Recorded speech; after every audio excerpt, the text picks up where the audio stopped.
Nakakatuwa lang talaga kasi nga napakababa pero ang daming bunga. Ayan. O, di po ba? Dito lang po yan sa ating farm. Marami pa po kung gustong i-flex po dito.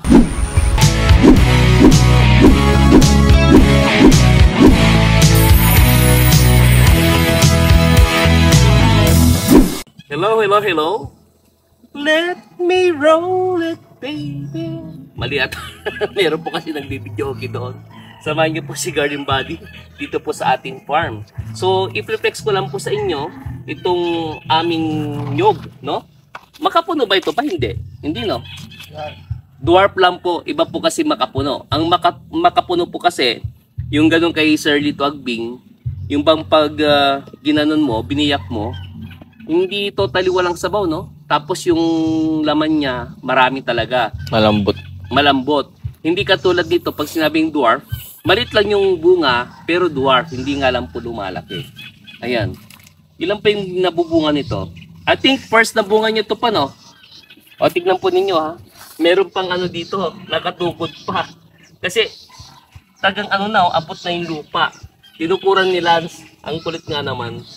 Okay, so meron tayong isa, dalawa, tatlo, apat. Ang daming bunga, oh. Meron pa po dito, oh, mga pauspong pa lang. No? Nakakatuwa lang. Ilang taon ito pa? May 5 years na ito? So, ibig sabihin po pala, itong nyug na ito ay 5-year-old na. Okay? So, tignan po natin yung sa isa doon, later, yung pong ganito rin. Kung gaano po karami mamunga. Unang bunga pa, no? Wala pa kayo nakuha dito? Nope. Wala pa. Okay, dito po tayo. Panyugin natin to pa, patubuhin natin. Ito po yung ano, binabanggit ko po sa inyo na tiniguelas. Dati, ito siya mismo sa part na ito. Ito yung pinakamalaking puno. Kaya lang, yan po namatay. Sayang lang po talaga. Kaya yung natira po sa akin, dito sa farm ay 2 piraso na lang. Okay, dito po tayo. Binuwal niya sarili. Ito po yung kalamansi. Honestly, dati po meron po kaming, nung bata po ko, doon sa isang lote before, meron kaming 100 po doon ng kalamansi. Mga grafted po yun.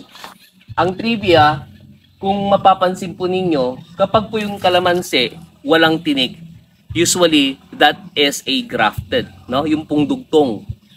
Kapag po kasi, pag sinabing dugtong, di po ba mayroong patubong pa ganon. Pagkatapos, bago yun. Kukuha ka ng sanga na kasing laki nung pinakapuno na bagong seedling mo. Then, yung halimbawa, just like this, namumunga na ito, no? Tama ba pa? Grafted, no?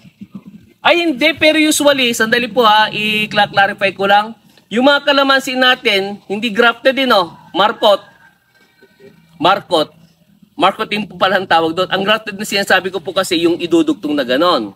Which is sa kalamansi namin before, hindi namin ginagamit yon. Ang ginamit pala that time na ano, yung pagtatanim namin, that is marcot. Yung pong sinasabing marcot, no? Yung halimbawa, just like this, yung sanga dito, hindi ba yung parang babalatan itong part na ito, tapos lalagyan niya ng ano, ng parang may lupa. Tapos alagaan mo rin. Usually, yung isang common is yung ano ng bunot ng nyog. Pagkatapos kapag, I think mga mahigit buwan, kapag yung nagkaroon na ng ugat, yung pinaka dito, sa sanga na yan, doon siya ngayon puputulin. Kaya ang mindset po natin, kapag nakita po ninyo na yung kalamansi ay matinik, that is seedling. Okay? Ito po, wala pong tinik masyado. So, ibig sabihin, that is a marcot. Okay? Pwede rin po sigurong grafted. Hindi ko lang po alam kung sa iba ginagawa po yun. So, ito po yung isang puno ng ano, no? Ng nyog. Tignan po ninyo, nakakatuwa lang talaga kasi nga, napakababa pero ang daming bunga. Ayan. O, di po ba? Dito lang po yan sa ating farm. Marami pa po kung gustong i-flex po dito. Sa ngayon po kasi, yung iba hindi pa namumunga. Pero siguro pag di magtagal, yung pong mga avocado po mamumunga na rin po yan.